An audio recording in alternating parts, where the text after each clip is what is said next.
À la une, l'ouverture du Salon du Livre Jeunesse de Montreuil en région parisienne, 30e édition. L'occasion de se pencher sur l'édition jeunesse qui est en pleine expansion en France. Et avec nous pour en parler, Marie Desplechin, bonsoir. Bonsoir. Merci d'être avec nous. Vous êtes la marraine de ce salon. Vous êtes écrivaine, auteur en particulier justement de livres pour enfants. Mauve, c'est le titre de votre dernier livre, édition L'École des loisirs. Alors Mauve, c'est la suite et la fin de votre trilogie destinée aux enfants. C'est un roman qui entraîne les jeunes lecteurs dans une quête de liberté et de tolérance, si l'on peut dire. L'histoire commence dans une famille composé, où apparemment tout est normal, entre guillemets, excepté que les filles sont de sorcières, de filles en mère sorcières, en fait. Voilà, c'est ça. C'est une histoire qui est très quotidienne, avec, comment dire, une espèce de vernis de sorcellerie qui rend la chose plus amusante et plus parlante. Alors, vous écrivez pour le jeune public depuis vos débuts en littérature, Marie Desplechin. Qu'est-ce qui vous a amené vers ce genre littéraire? Précisons, vous écrivez aussi d'ailleurs pour les grands. Oui, c'était une série d'opportunités. Je me disais que les livres au départ seraient moins longs et je savais à qui je m'adressais surtout. Parce que quand on écrit, c'est vaste. Mais savoir à qui on s'adresse, ça facilite le travail. Et je me suis rendu compte que j'adorais ça. Et quand j'ai commencé à écrire pour les adultes, je me rendais compte que je pouvais le faire aussi.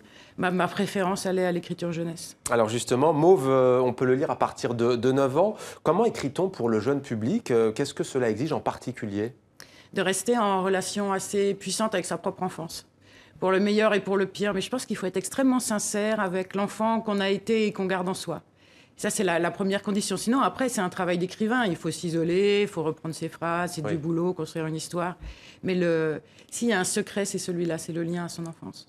Alors, le premier salon du genre en Europe, c'est bien celui-ci. Il fête ses 30 ans à Montreuil, près de Paris. Il y avait 50 éditeurs à l'époque, il y a 30 ans, 450 aujourd'hui. Qu'est-ce que l'on trouve dans ce salon ? On trouve tout ce qui peut s'adresser donc aux jeunes lecteurs. Alors, c'est des albums, c'est-à-dire des livres avec des images. On trouve des romans pour les petits, pour les moyens, pour les grands, les jeunes adolescents, de la bande dessinée, des mangas, des initiations numériques, des expositions, des débats, des animations. La presse jeunesse aussi, je crois savoir. Oui, bien la presse entendu, jeunesse, qui est présente, bien sûr. Pardon, alors, la littérature jeunesse, elle est le second secteur en France, après la littérature générale, entre guillemets. 6 000 nouveaux livres par an, c'est énorme. Contrairement à une idée reçue, les adolescents lisent donc des livres. Comment expliquez-vous ce succès ? D'abord, je pense qu'effectivement, les gosses aiment lire toujours jusqu'au moment où ils se dégoûtent un petit peu. Et après, il y a quand même pas mal de boulot qui est fait par les médiathèques. Il y a un très beau réseau de médiathèques en France. Et puis, par un certain nombre d'enseignants, surtout en primaire, qui favorisent la lecture, qui incitent les enfants à lire. Et en fait, quand ils commencent, ils continuent. Alors, il y a un peu la face cachée, si l'on peut dire.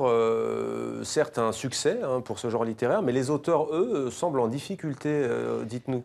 C'est-à-dire qu'il y a beaucoup d'auteurs et les gens souvent pensent que le prix d'un livre va dans la poche de l'auteur. Ils sont drôles, ils arrivent, ils nous tendent le billet pour acheter le livre, mais pas du tout.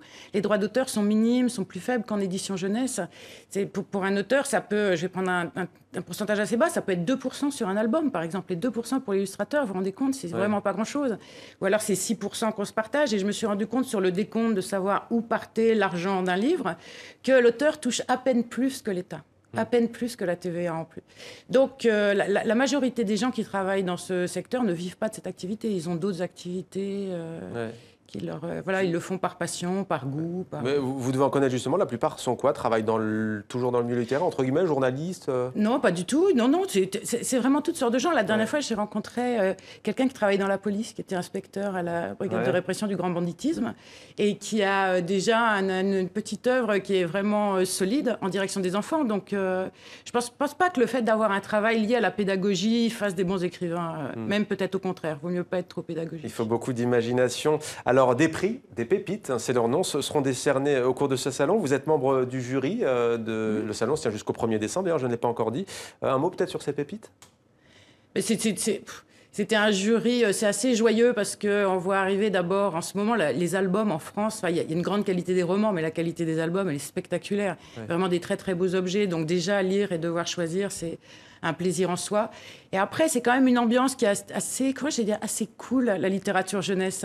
Il y a assez peu de conflits d'ego ou de socialisation, donc les discussions, elles sont calmes, on cherche vraiment des critères, on cherche vraiment à récompenser ce qui est le plus intéressant, le plus novateur. Et donc, on était fiers du palmarès, en fait, ça s'est conclu. Et après, c'est bien ces pépites parce que ça indique, entre l'enfant et le livre, il y a souvent un médiateur. Il y a le prof, le parent, le bibliothécaire.